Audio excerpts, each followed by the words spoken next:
Hello, welcome to another Junkyard Build. Today I'm going to show you the Fabulous Fruit Filcher, which is this gadget here made of an old tin and a very long pole. What I've done is I've attached the tin, I've folded down the sides a bit, and I've attached it to the pole with some bolts, and also attached it on the top. I've folded the tin over the top of the pole and put in a screw, so that's given it a pretty firm attachment which it needs.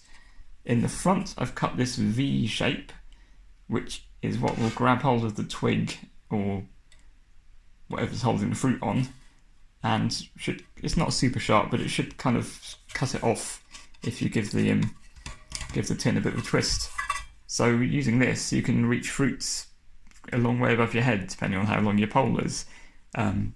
This pole's about 4 or 5 feet long, so it gives me a lot more reach and I don't need to use a ladder, and I can sneak out and nick figs off my neighbour's tree, because my neighbour doesn't pick the figs at all. I'm not exactly stealing them, they just fall off and rot, so I think I'm doing a good thing by rescuing the figs. Here it is in action.